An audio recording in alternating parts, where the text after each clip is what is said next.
Hello, hello, hello, hello. How are you doing? Welcome to today's show. I hope you've all been keeping well. Well, what can I say? We've all been busy on planet Earth of late. First, it was coronavirus out of the blue, and then that led to the unfortunate passing, or shall I say, murder of George Floyd. And then that led to what I describe as a global, not just a global protest, but more like a global civil rights movement that we've seen right across Europe, we've seen across the US, we've seen in recent weeks, statues are coming down, conversations are being had, people are apologizing. And it's really about racism. Now, if you've been born in Europe or in the US, or if you've lived in Europe and in US, anywhere out of Africa, you would have experienced a different kind of racism. You would have experienced racism. You would have experienced, for the first time in your life, or you would have experienced the importance of your skin tone and how that affects everything that you do. But this conversation that has recently, happened over this last couple of weeks has brought this issue of race to the fore. Now we are having a whole lot of people, especially white people, are saying, "Hey, teach us. I want to know what to do. What do we do? How do we do it? I'm so sorry. We didn't realize that what we were doing could be classified as racist." And it's been a traumatic time for all of us. We're all hurting. If we're not hurting in our finances, we're hurting in our health. If we're not hurting in our health, we're hurting emotionally. If we're not hurting emotionally, I am sure we're hurting somewhere physically. So joining me today to discuss this very issue, because here in the United Kingdom, racism is, we tend to debate racism. We don't want to acknowledge or admit that it happened. But I must say that when I've been to other European countries compared to being here in the UK, the UK appears to be, has, their racism is somewhat overt. We like to put it under the carpet. We don't like it to be so out there in your face. But one of the institutions that has been classified as racist, you remember after the murder of Stephen Lawrence so many years ago, a report was commissioned. And that report said that the Metropolitan Police were institutionally racist. And we know that young Black men and women suffer at the hands of the police. So, to help us to understand if there is going to be any changes, or if any of what we've seen over the past few weeks are going to make any changes, or if we're actually moving in the direction of change at all, I have with me this evening the chair of the Metropolitan Police Black Police Association. She goes by the name of Janet Hill, and she's agreed to join us for the show tonight. Good evening, Janet. Welcome. Good evening, and thank you for having me. Thank you so much for giving us your time. I know you've all been so busy in recent times. How are you? Yeah, too busy. Quite. How are you, though? You know what? You soldier through these things. I think we've got good stock in terms of our resilience, Hmm. and being able to address these times. So yeah, I'm soldiering through. Good, good. Wow, what an interesting time it's been for us here in the UK. Once again, racism is right, on everybody's tongue. We're all talking about it. It's in our ears, it's in our tongue. We can't walk away from it. And as I said there in my intro, you chair the Black Police Association, and it is one of those places that racism have been probably more experienced than for most of us that are walking down the street, for instance. So I thought you'd be a great person today to help us to understand, first and foremost, what are your thoughts on what is happening at the moment? What are your thoughts on the protests that we see happening all over the place, and the bringing So down of statues, of course. yeah, so from what what I've seen in media and in terms of our own policing Mm, tactics around it is the the demographic of the crowd has been not what I expected. So I haven't been on any of the protests. I've been working sort of in the sort of back office side of things. But from what I've seen in terms of the amount of white people that mm, are present at this process, for me, was a bit of an eye opener because this wouldn't be the first time that Black Lives Matters has protested in this way, where you've seen very little uptake. So there's something about the here and now, the fact that we are in lockdown due to COVID-19, that has basically drawn people out to say, whether we are at, our lives are being lost through the pandemic of COVID, or whether that's through the pandemic of racism, we need to get out here. We need to have our voices heard. So for me, it's been a real eye opener. It's been, I agree with you, because I thought, wow, when I initially saw how people were coming out, it was that business of damn the consequences, Yes. need to get out there. And as you said, it wasn't just Black people that were coming out. We're seeing everybody coming out. Now, this is not the first protest that we've seen. In 2011, we saw, that whole protest, that the students went out, and we saw the burnings that happened in London, and, what that produced. But we didn't see much else happen thereafter. And yes, I agree that we're seeing, a different look with the Black Lives Matter protest this time around. Do you still think that we're likely to see a change here? I remain optimistic in terms of that change that is required for the future. I've Mm, done 29 years in policing, and I can't say when I joined in 1991 to here and now that things haven't changed. They have changed, but change has been slow. mm, So the optimism that we have at the moment in terms of the groundswell that is happening around the world, I'm kind of optimistic that change will happen, and it will happen a little bit faster, because we are talking about the here and now and the future, but we don't want it to be 5 years down the road or 10 years down the road. We want it to be almost immediate. I, just on that note, um, how do you feel about the fact that, there's been a lot of questions asked by, we're seeing white CEOs, some are resigning, some are, saying they want to know more about it. How do you feel about the fact that they're just waking up now, seemingly, to the reality of what racism really is? um, I think the introduction of internet technology has allowed for our story to be told. Mm, So when I was growing up in school, very little about the slave trade, mm-hmm, which didn't really connect with me. It mm, didn't really allow me to think about the link between slavery in the Caribbean and the Americas with what, how it was impacting here.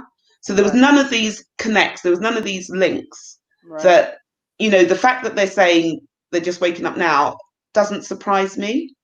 But I think with our younger generation and, everyone having that access to information, Mm, that is more widely shared, which it hadn't been before, because it was people writing books that were recommended to you to read, where you weren't necessarily seeking out the information or had that instant access to information, which I mm. think has been the change. So the fact that they're saying they're only finding out now doesn't really surprise me, because it's never really been told, it's never really been out there. That I hear you there.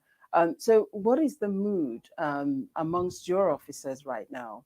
With all that is happening, are they feeling as optimistic as you are, or are some of them still very skeptical and thinking, we've been here before, it's not the first time? So we've got sort of like different length of service officers and police staff doing this role. So there are going to be different viewpoints. But what has been happening at the moment is that the police officers that are out there policing the protests have been coming under sort of like a double impact in Mm, terms of being black and blue. So you are in your police uniform, so all officers will get that. But then right. there's a greater amount of hostility that is posed to the black person in their uniform than their white counterparts, which is a really difficult thing to sort of like accept and understand, because we are the community. Yeah. We are doing our bits in terms of ensuring that we keep our communities safe, but we are also seen as the oppressors of that sort of freedom. So So it so it's is the it is it is tough for officers, mm. all officers. But as I said, there's a bit of a double impact for officers who are African, Caribbean, or Asian heritage. So with that double impact situation, is there any provision within the Met to support them to, help them through it, at this time? Yeah, there has been. We brought this to the attention really early doors in terms of the Black Lives Matter movement and the Mm, fact that we had officers out there on the front line. So the organisation have put in loads of measures in terms of their welfare and mm, loads of opportunity for them to speak about any of the issues that they could be encountering once they're whilst they're out there patrolling and policing. mm. Okay, so at least they have that support that is there for them. But Yeah, to be fair, a lot of the commentary or the observations were being made by white officers who were having to work alongside them, who were saying, my colleague's taken this extra amount of, hostility. So, it's been good in that regard that it's been noted. And because they said there's a bit of a reluctance to actually step up and say, this is happening to me, mm, because of the whole persona of being a police officer and being out there doing your thing. So we are aware, and the organisation are aware, and we are putting in welfare measures for them. okay, okay, well that's really encouraging to know. So let me just go back to, what we saw last week, because I think initially the protest was going on, and I think for most of us, especially me, I just thought, okay, another protest. The turning point for me was at the point when the statue came down in Bristol. I thought, okay, this is taking a different turn now. Um, Having seen that and seeing what's happened in Belgium and seeing what's happening, terrible things going on in France at the moment, and seeing what is happening also in the US. Um, I know you said you want the change to come quickly, but with regards to the change, the bringing down of the statue and all of that, do you agree? What are your thoughts on that? Again, do you think that they should be brought down, or is it necessary for them to remain so that they continue to form part of history? I think in the terms of the uh, Avon and Somerset, I think Bristol, the one that came down there, what was apparent was that the community had been, lobbying local government and councillors for a long time in Mm, order for that to happen, for it to come yeah. down and for it to be removed. And I think it was just at that point that they just said, right, this is the time, this is the moment. It seemed like it was really well planned in Mm, terms of it being taken down, where, if you are really listening to the community, then that should have been the most obvious thing to have done pre any of the protests. mm, However, it's gone now. Um, you know, I was um, I was impressed with the way in which the police it was policed in terms of that, and what the councillor had to say about it in terms of why they decided not to actually enforce that, which mm, is allowed for it to come down. No one's been injured. But I get people will say that, was that the right way to have done it? Probably not. But then again, if you don't listen to communities when they are talking, then ultimately you're going to get a type of action that happens where we're not going to be in a position to, keep it, lawful. to keep this, it would eventually just be out of hand, as it were. Yeah, um absolutely. but for you, do you see it as, there's been this argument it shouldn't be taken down, these statues don't need to be taken down. We saw the count of the protest that happened last weekend, for instance. What do you say? What do you think? Because today I'm speaking to you not just in your office as the chair of the Black Police Association, but also as the person that you are, Janet Yeah, Hill, yeah. the Black woman that you are. So what do you think about that argument? For instance, should it come down? Should it stay up? Does it matter? Yeah, I personally, had I been in that community, if I had been having to walk past it on a daily basis, then yeah, I would have been one of those people lobbying for it to come down. Um, the fact that wasn't listened to is, another thing, and the fact that had they have taken it down, they could have placed it somewhere else in a museum, because that's what I've heard people talking about, that because they've served their purpose, why is Mm, there a need to still have them as a memorial? mm. They can be put into a museum so people can go there and see them if they want. So there is a number of arguments for and against, but from my own perspective, had I been in that community, and the fact that it represents what it does represent, then yeah, I have to say that yeah, I would have wanted it gone. You would want it. Do you think it has an impact on history at all? Taking it down. Some say it will erase history, and others say it needs to go because of the horrible history that it represents. I I obviously work in London, and Mm. I walk past loads of statues, loads of memorials every day. You'll be lucky if I get to stop and really see what they're all about. So, from that perspective, most of my history has come from a book or come from some kind of research online. It's not been because I've seen a statue there. If you want to read about a particular individual, I'm sure there's loads of references to him that people can find out about him. Why do you need a statue there to, memorialize that? There'll be photos, there'll be all sorts. So So for I you, don't see, I don't see the real, I don't see how that erases history. History okay. has been written already, so it's already documented. Okay. Oh, that's interesting.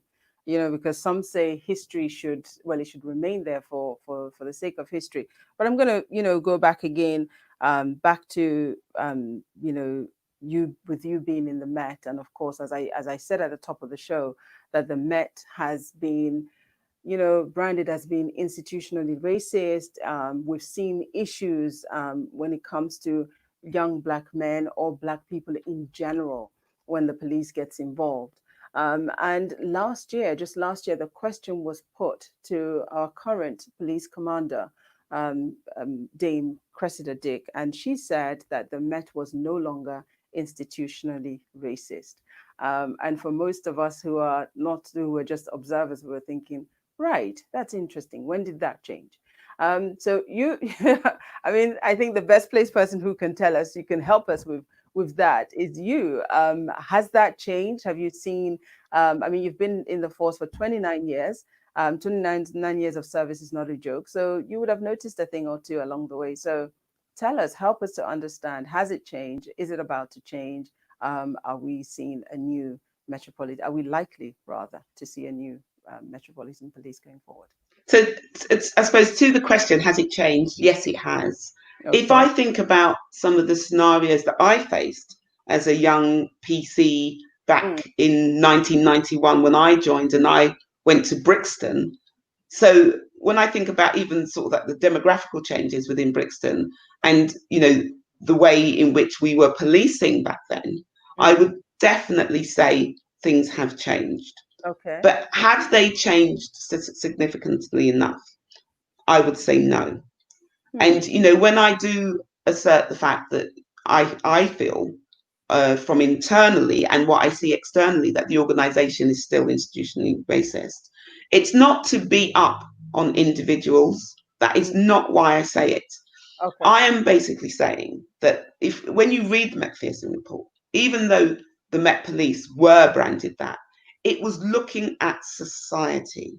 It was looking at systemic racism within society.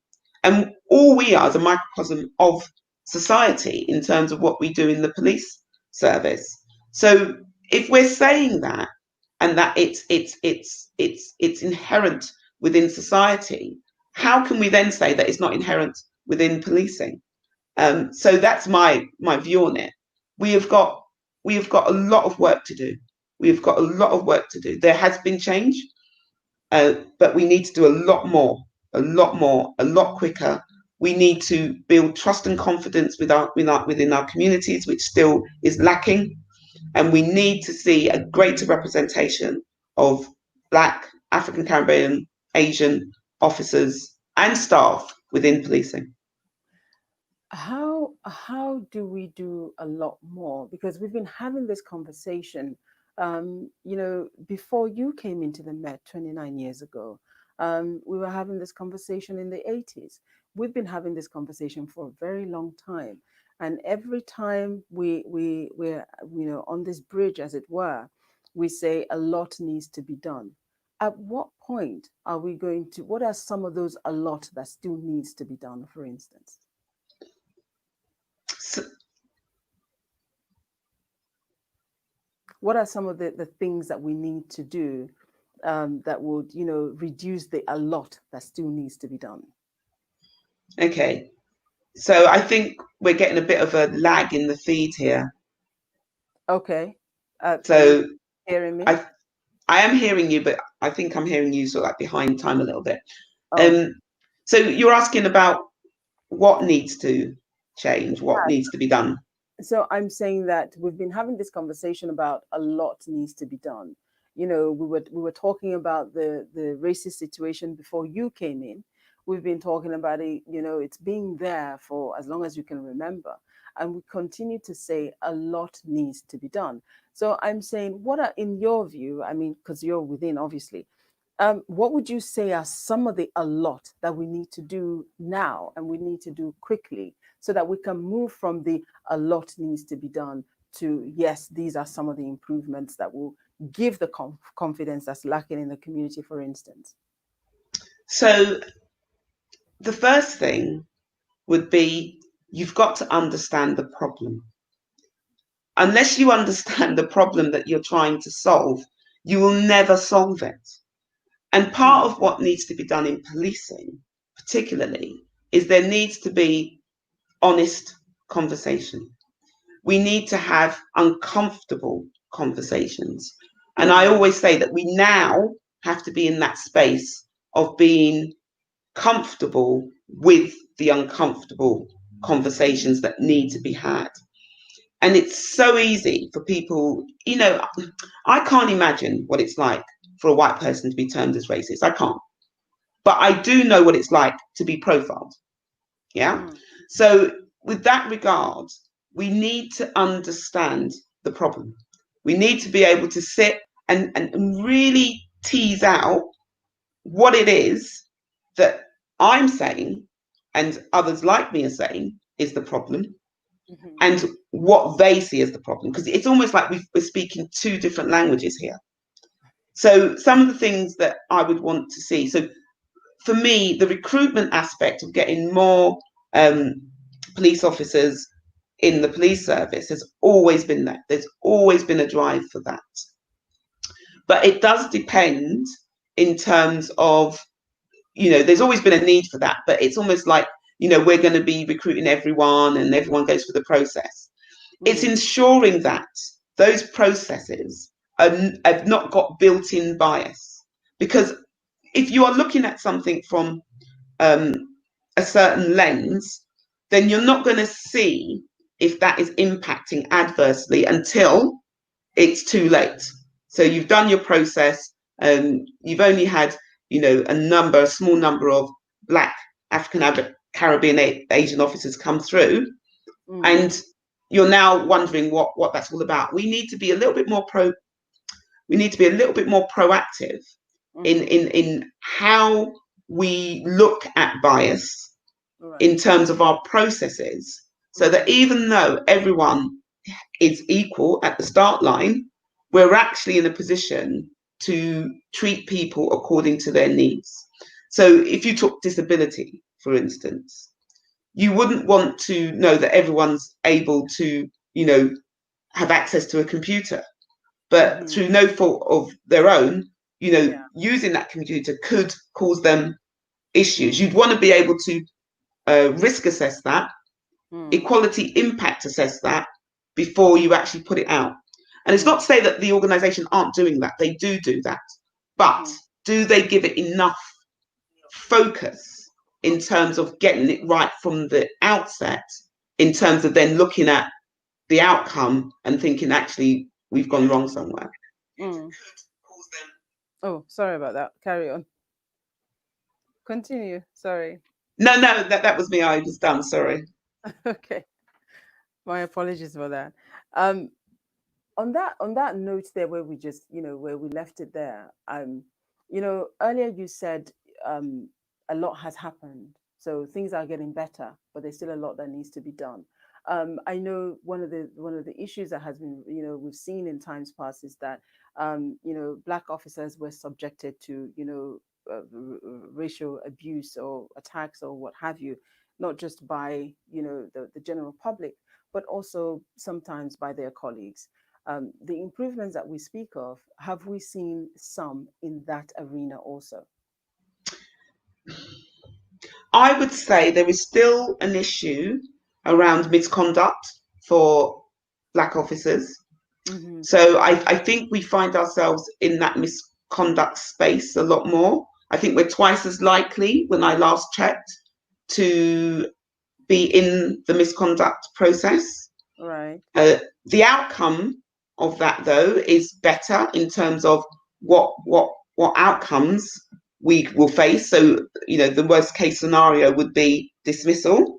Mm-hmm. So I know now, and I'm part of the working group that is looking about how we address the problem, the issue, before it ends up in a misconduct space. Mm. And that's part of understanding the problem around being able to deal with the problem. So we are looking at that around, why is it that we're twice as likely to end up on a misconduct? And is there more that can be done before it gets there?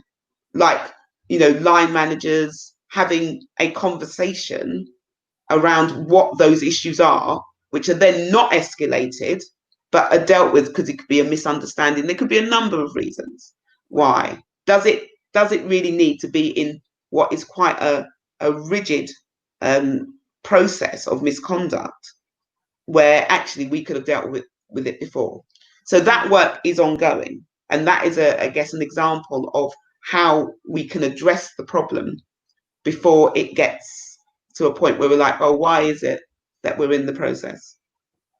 But work like that has been going on for quite a while now. Given what we've seen at the moment, where we're having this conversation more, we're having, as I said earlier, CEOs are resigning. People are saying, I didn't understand this. Do you think that what the current situation is going to bring about more understanding for managers within the Met, for instance, so that they could, do better rather than escalate, as you mentioned earlier? It would be, more of a conversation at a managerial level and sort of addressed there, as opposed to being escalated and becoming a disciplinary issue beyond what it needs to be. Are we likely to see that uptake quicker now?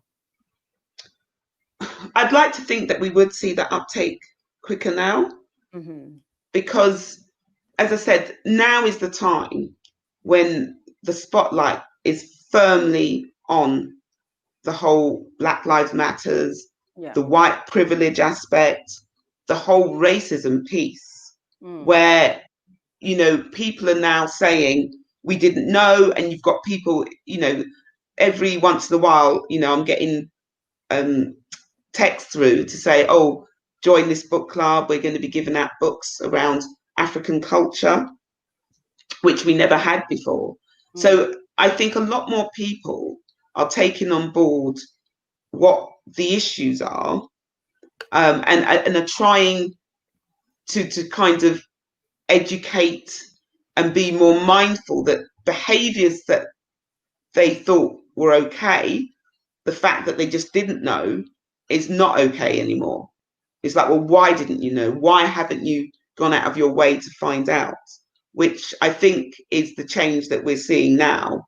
that people have been enlightened almost overnight in terms of the issues that African, Caribbean, and Asian people have faced for years. Wow, that's encouraging to know that almost overnight it seems like, people are being enlightened. And I hope that that enlightenment is not just going to settle within the police force, but it's also going to go into how the police interact with the public when dealing with people that are from the Afro-Caribbean or Asian background, for instance. Mm-hmm. No, again, one of the biggest community contacts we have is through Stop and Search, Mm, which is still, even post the 80s, when or pre 80s actually, when they had sus, and then they've legalized it because it wasn't a legal framework around stopping and having those encounters, where now it's all legalized, but we still find that engagement is contentious. yeah. So from that perspective, there is still a lot of work to be done, even with the use of that tactic, because from my perspective, you've got a community that this time last year, it was like every single day you'd open a newspaper and Mm, see that another young life had been taken through violent crime, through knife crime, which I understand. You want action, you want police to take action. One of the tools that they use for that is the stop and search tool. However, what I would say is that people will talk about the encounter, which is absolutely right. There should be a quality encounter. But at the same time, with that quality of encounter, there needs to be intelligence. mm, So the way it feels and the disproportionate amount of stops is such that there's no intelligence. The only intelligence that exists is the fact that you're black and you're being targeted or profiled. And wow. that is something that we need to change within policing. Because if we're to build trust and confidence, the community need to know that we are doing our job fairly and that they're not being targeted. I mean, one of the things that I've noticed of late, I thought it was just a US problem, but I've noticed that it's also something that happens here in the UK, which is that the moment the police literally comes in contact with a young black man or a black man, they're very quick to put the handcuffs on, without sort of having that proper conversation first. Is that something that could be looked into, for instance? And because I've seen so many videos in recent, obviously with all what's happening, it's been popping up all over the place.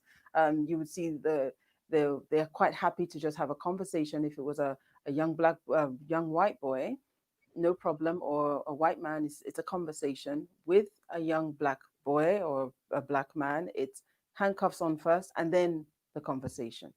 What can something be done about that? We have raised it, absolutely have raised it. And in fact, I was in a meeting just prior to coming here, Mm, joining you here, where we were looking at use of force. Because as you say, the amount of videos that are out there at the moment demonstrates that the cuffs are on before you've said hello a lot of the time, when we need to reverse that thinking around our use of force and at the appropriate time for when that is needed. If you're going to engage with someone, you need to have grounds, reasonable grounds to suspect and stop an individual. right. If you have those reasonable grounds, or you want to build on those reasonable grounds, then the only way you're going to do that is through conversation, not through sort of like slapping on some cuffs, because all that says to the individual that you're speaking to, because Mm, they could have, in fact, they could have information for you. They yeah. could have seen something, but because you're not giving them the opportunity to say, actually, it was that one over there, or I've just seen them run down there, that you are losing that trust from the community to engage. And Mm, we absolutely need to be able to build that. And mm, as I said, we had a meeting today about how we're going to address that in terms of the use of force that currently police officers have, which is to a degree damaging community engagement with our communities. Has anything happened rapidly in the recent 2 weeks, for instance, given all what we've seen happening from around the world? We know that, for instance, in New York, records are being opening up, and things are being looked into. Is anything happened rapidly within the Met, for instance, to address some of these issues, to address maybe stop and search, to address the fact that cuffs go on very quickly, or to introduce something new that says, in light of what's happening, this is what we're going to do? So obviously the data, the statistics are there Mm, that tell you about the amount of stops that are being done. yeah. And that is, for me, always a concern. It would be always something that I raise in terms of the volume of stops. And in particular, at this time during COVID, where we've had lockdown, Mm, that in policing, we're still seeing higher proportion of stops than we saw at this time last year, yeah. when we did have a rise in violent crime, Mm, which is very, very worrying for me, because what you've then got are, again, disproportionality within the data of those stops. And a lot of the time when the officers are stopping, they're not necessarily finding what it is they're looking for, but then that will be a negative encounter in right. terms of that police community relationship, Mm, which I've raised. And I will say that I've been listened to, but what I'm not really seeing is the reduction in the volume, mm, or a more sort of intelligence led approach around how we're going to tackle all crime, not just violent crime, but all crime. right. Because at this time, we do have the downtime to do the intelligence, Yeah. to actually do the research, to find out who's doing what within communities and target those individuals. But it still feels very much that that is not being done, and that actually, if you're on the street, then you're sort of like, up for a stop. You're a target. I Yeah. mean, so it goes back really, when the police commander says the Met is no longer institutionally racist. With these happenings, it just doesn't go together, does it? No, not from my perspective, not at all. It really doesn't. Mm, But again, it's when you say it, what is it they're hearing in terms of what it is we are trying to say and get across? So I always talk about policy, process, practice. right. I always talk about that is where we need to see some of the changes around some of the built-in bias, some Mm, of the data outcomes that says that, through the whole of policing history, we have only ever had one black chief constable. We are really limited in terms of our senior officers at that rank. We are, twice as likely to face misconduct. If you're in a community perspective, I think it's gone up to about 7 times more likely, 6 times more likely to be mm, stopped during stoppers. It's all of those things built together that actually says to me that the organisation is still, because we've not seen any real shift change in that data that mm. says actually we're getting it slightly right. Wow. Even though there are outcomes from doing your stop and search, so you will get knives off the street, you will find people that are going to go off and commit crime, but at the same time there's still a huge, it's almost like you cast your net as wide as possible and you're going to be able to catch the odd fish or two. Do you know what I mean? Yeah. Rather than actually being more focused around what it is we need to do and the tactics we need to use. We've had, like I said, it's been so busy. But one of the most recent outcomes in all of this conversation and all the happenings that we've seen is that the Prime Minister has come out in recent times and promised a new commission on race and diversity. Um, I there's been an uprising, myself included, saying we don't need a new diversity commission for anything. There's so many things have been there are so many reports that have gone ahead. What are your thoughts on this new do you know, given that there's change happening, are we likely to see change with this new diversity commission that is being the government are proposing? Again, it almost feels like a stalling tactic. Let's talk about it yet again, when actually all the intelligence, all the information we could ever want is right there. It's just that we've never paid it any due regard. Right. So the fact that they're asking to sit around the table again, you can have meetings, and then as a result of that meeting, you've got another meeting. Do you know what I mean? And you're still not doing the action as part of it. And Mm. for me, that's what I'd want to see. I want to see action now. I'm tired of meetings. I'm tired of talking. I really want to see some real firm action happening. So, given that you want to see a real firm action happening, and you lead a group of very important people in our society, because they form part of our protection as a society as a whole. So their voices are important. What are the Black Police Association saying to the Prime Minister, for instance, on this new commissioning that he wants to have? So from a local perspective, not a lot, but from our national perspective, I sit on the cabinet for that. So there are ways that we will feed information in terms of our reports and things that we're recommending. And the key thing, I think, in terms of that, is that we get our voices heard in whatever commission it is that they are trying to put forward. Because when you remain silent on these things, then nothing gets done. So, from that perspective, from the national BPA perspective, we are, we have meetings with the Home Office. We have so many different sort of government-led meetings where we're putting our voices to the agenda of how we can start this ball rolling and get the change that we need. So when you say we're putting our voices to the agenda, what are some of the things that you're suggesting to them, for instance? I'm just Sorry, prying. can you repeat the question? Sorry. I'm saying that I'm saying, I'm prying really to say, when you're saying that you're adding your voices to the agenda, what are some of the things that you're, suggesting to them to do? Are you saying, hey, we don't think this is the right way to go?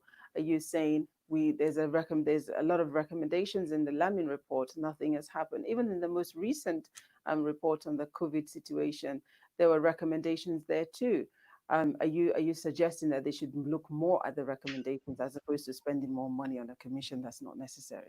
Yeah, absolutely. If people have, I mean, they've paid for those commissions to be done anyway. So, why not put them to good use? I mean, one of the things that we would say in terms of policing and the Macpherson, have we exhausted all of those recommendations? And even if we have, is there anything else we can add to the recommendation so that actually we're in the right place in terms of our policing and what how we're engaging with our communities?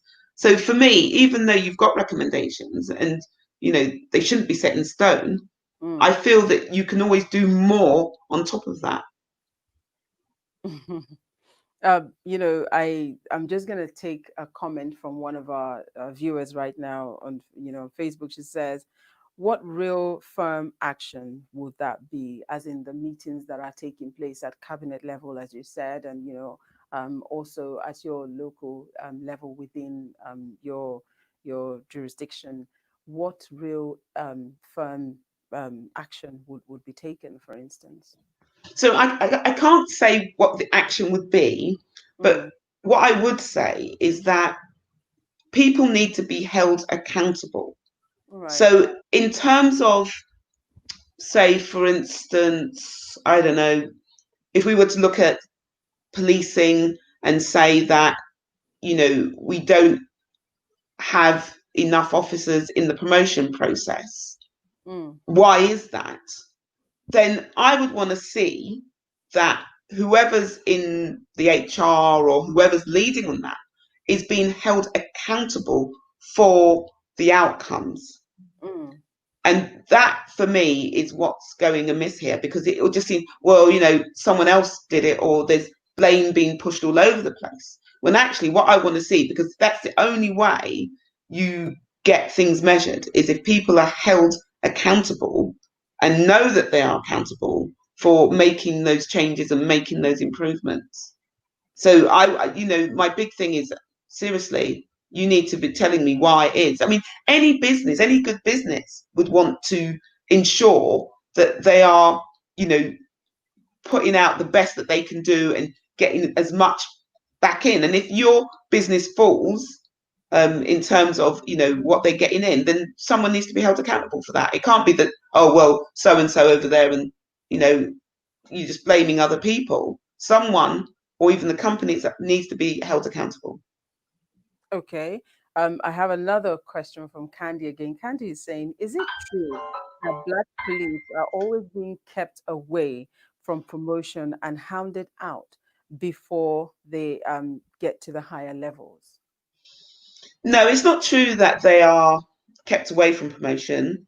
Mm-hmm. From So if I can just explain that, in terms of promotion, there's an exam. So you start off as a police constable, and then there's an exam that you have to take. It's about your time that you spend to study and get yourself ready for that exam. Once you pass that exam, there is then a second process, which is more of a sort of work-based assessment. So you'll be doing an interview, you'll be doing sort of like emails and all of this sort of stuff to test your competency levels. So what we've done over the years is that was something that was dear to my heart. So about 6 years ago, I started to sit and critique the processes, because we weren't getting as many people through. There was sort of leakage in terms of bias, where we were like, well, why didn't that individual get through? What was it about them that didn't allow for that? We now have a fairer process. We now have a fairer process that, you know, some people say you can sort of like teach yourself, how to, manipulate the processes. But this is, I feel, one of the fairest processes that we've run, where actually people are assessed on their merit, and Okay. it's not necessarily focused in one area. It's across, so about 10 competencies. So you could do particularly one and do particularly bad in another, but actually it's across the competencies. So it doesn't mean to say you have to be good in one area or another, which I probably think is the best, because I'm probably good at doing more sort of activity based things than I am at theory things. So it's testing you across the piece and not just focused. If people have had a bad experience and they've left the organization, then in truth and in fact, I don't think it would be around the promotion process. I think the one barrier that I would like to see removed in terms of the promotion process is the sort of, what's the word I'm looking for? So it's the permission of Okay. your line manager to go and take the exam, Oh, which okay. I don't feel is needed. I think that if I'm going to give up my time at top of my work to study, then that is a decision that I need to make. The only thing that really should be stopping me is if potentially I'm not through my probation yet. So I've not done my 2 years in probation. But once I've done that and it's been deemed that I'm match fit to go out there and police, I don't feel there should be a barrier that says that I'm not match fit to, or someone that says actually you're not ready, and Okay. therefore you go back, wait a year or whatever, and then come back. So that's the only part of the process which I'd say I'd like to see removed. Okay. Okay. Now, earlier on, you made mention of the fact that there was only, I think you said it was the highest police officer, only one black police officer has Chief Constable, chief constable in the whole country, right? Am I correct? yes. There's only Okay. ever been one, and that his name was Mike Fuller. He was a Met officer, but then went out to Kent to be a chief constable. But we've never had another chief constable after him. So then, if people are not, so what's stopping people from attaining that position if they are not being sidelined or overlooked for promotion? So I guess the higher you go up the tree, so in terms of your junior ranks, from PC to sergeant, from sergeant to inspector, you have exams. And Right. then from the chief inspector to superintendent, there's more of a competency based assessment for people's readiness for promotion. And I guess it's at that level that you probably can see bias creeping in. But again, I know the process has been changed in terms of challenges that we've put in, definitely around some of the biases that we observed in terms of the process, where what we're seeing is that because of the time factor of how long it takes you to get to that point, that what's happening is that people will retire, people will leave for whatever reasons. It's not always going to be everyone's. So we won't necessarily have the numbers. If you Okay. think about the numbers going into a process, not everyone's going to be successful. And Naturally. if you're from an African, Caribbean, or Asian background, we don't necessarily have the numbers. So there's nothing wrong with going for a process and failing it. That happens all the time.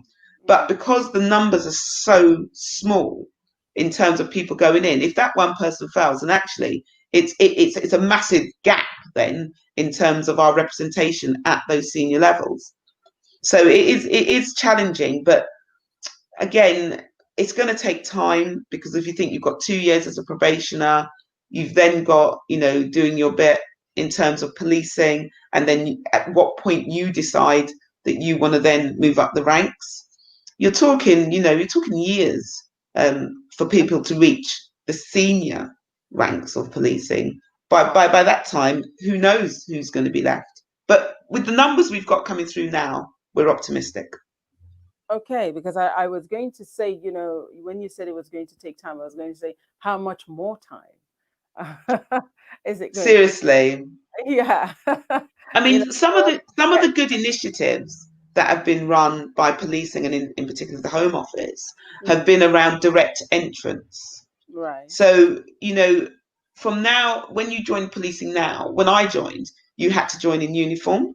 Hmm. Now you can join directly as a detective, Okay. which I'm a detective now, but it's taken me years to get to being well, yeah, it took me quite a few years to get to be a detective. But now you can actually enter policing as a detective constable, Okay. which again is again speeding up the process. What's the requirement? Do you have to have, do you need a degree? Do you need, what do you require to enter at that level? Yeah, so it's a competency based, but I know it's changing for a degree level qualification.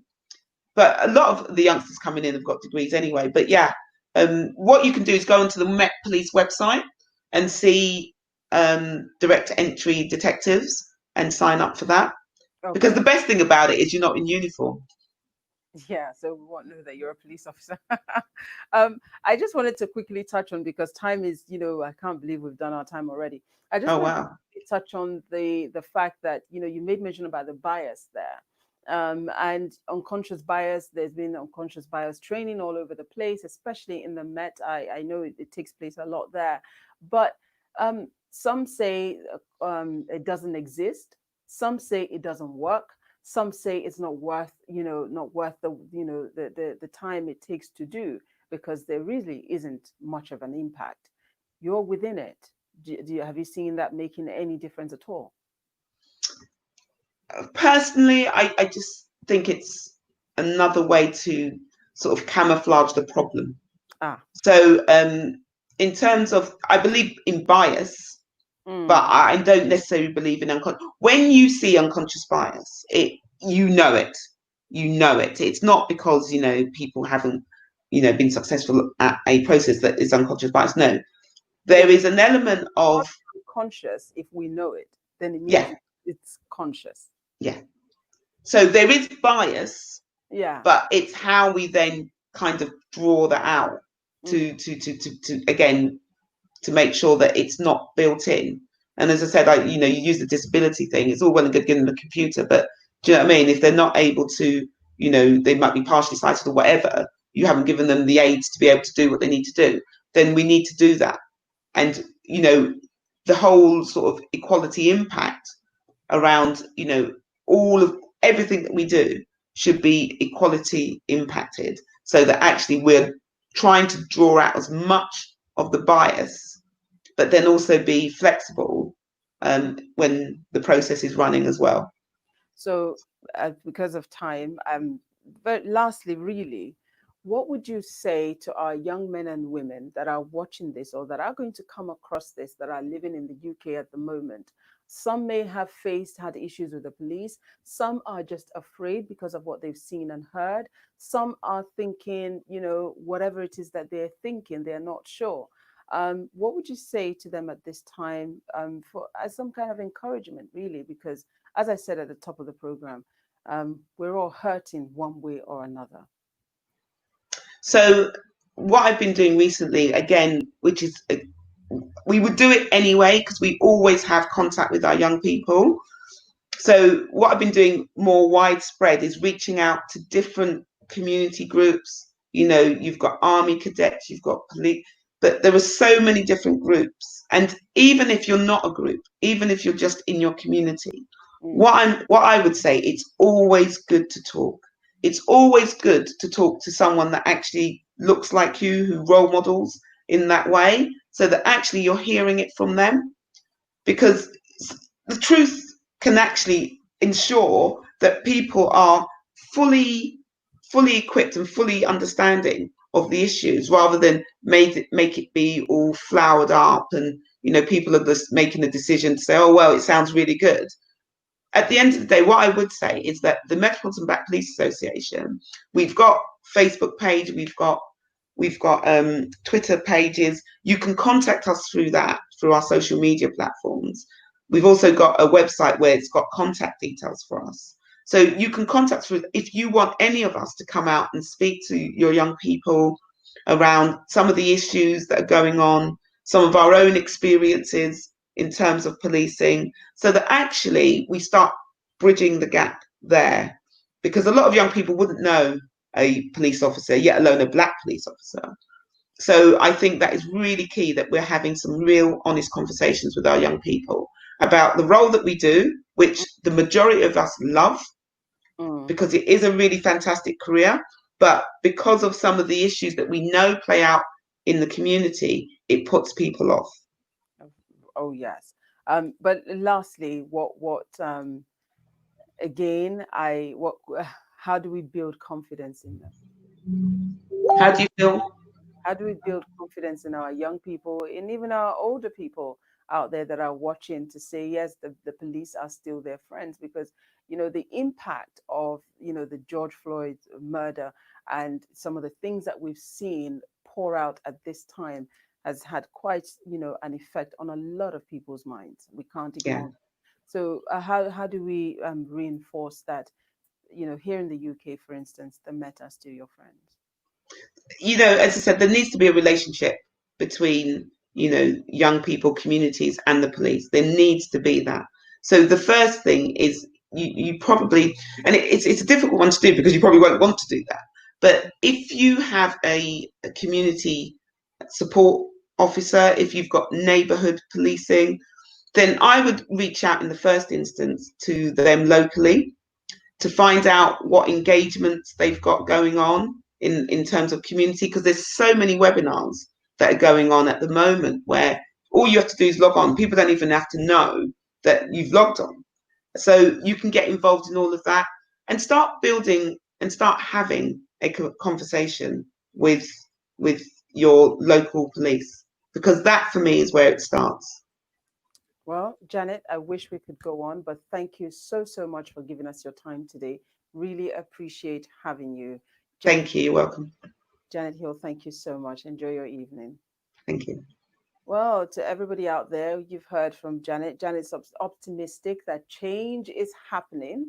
Although we've been having this conversation for a long time, although we have more allies now, as it were, with regards to more white people saying, "What can we do?" I'm not sure if that's the same thing within the police force, but I guess we can only wait and see. I'm going to continue this conversation about the change next week. I'm going to actually be speaking to politicians from across Europe to find out how things are going over there. Are they likely to see change within their respective Black communities?